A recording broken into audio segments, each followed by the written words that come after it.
Magandang araw mga ka-JDA channel. Ito po muli ang inyong lingkod, Jason De Asis, na magbabahagi sa inyo ng sariling opinion. Ito po ay may kaugnayan naman sa Barangay Development Fund, yung pagtataas ng pondo ng National Task Force to End Local Communist Armed Conflict, na ito ay nagmula sa 2.5 million pesos patungong 7.5 million kada barangay. Ito po ay isang makabuluhang hakbang na magdudulot ng mas malaking epekto sa pagpapaunlad ng mga komunidad. Sa panguno ng ating Pangulong Ferdinand Bongbong Marcos Jr., malinaw na ang administrasyong ito ay seryosong isinusulong ang layunin ng pagkamit ng kapayapaan at pagsulong ng kaunlaran, lalo na sa mga lugar na apektado ng insurhensiya. Sa ating pong pagsusuri, siyempre, mas malaking pondo, mas malaki ang epekto. Kaya nga po yung dagdag na pondo ay magbibigay na mas maraming oportunidad para sa pagpapaayos ng infrastruktura, edukasyon, kalusugan at iba pang serbisyong pampubliko sa mga barangay.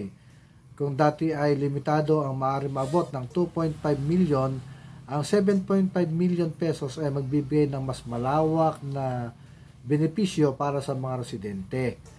Malinaw na commitment sa kapayapaan, ang NTF-ELCAC ay pangunahing nakatuon sa pagtugon sa ugat ng insurhensiya sa ating bansa. Sa mas malaking alokasyon ng pondo, mas napapatunayan na ang gobyerno ay hindi lamang nakatuon sa pagsugpo ng karahasan, kundi sa pagbibigay ng alternatibong solusyon para sa kapayapaan tulad ng pangmatagalang pag-unlad sa mga barangay.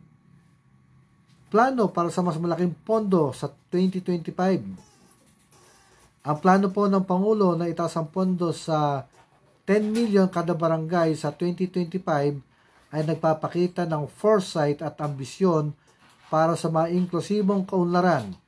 Kung maaprubahan ito ng Kongreso, lalo pang mararamdaman ang epekto ng programang ito sa pagpapalakas ng mga komunidad. Pagtuon sa rehabilitasyon ng mga estratehikong proyekto, ang pagsang-ayon po ni Pangulong Marcos sa rehabilitasyon ng Batong Buhay, Colayo Road ay nagpapakita na hindi lamang pangkalatang pondo ang iniisip ng administrasyon, kundi pati na rin ang mga partikular na proyekto na may mahalagang papel sa konektibidad at kaunlaran ng mga lugar na dati mahirap pong maabot. Kaya po ang hamon, habang kapuri-puri ang layunin at mga hakbangin nito, mahalagang tiyakin na maayos ang implementasyon ng mga proyekto upang masigurong ang bawat pisong inilaan ay mapupunta talaga sa mga nangangailangan. Dapat ding patuloy na suriin ang transparency at accountability sa paggamit ng pondo. Siyempre po, sa ating pinakakonklusyon, yung pagtaas po ng pondo ng NTF-ELCAC ay isang positibong hakbang tungo sa pagkamit ng kapayapaan at kaunlaran. Gayunpaman, mahalaga rin ang aktibong partisipasyon ng mga lokal na pamahalaan, komunidad at iba pang sektor upang masigurong ang programang ito ay magdudulot ng pangmatagalang epekto para sa lahat. Ang pagsusumikap para sa tunay na kapayapaan ay isang sama-samang responsibilidad na kailangan pagtulungan ng bawat Pilipino. Muli, ito po ang inyong lingkod, Jason De Asis. Maraming salamat po sa inyong pagsubaybay.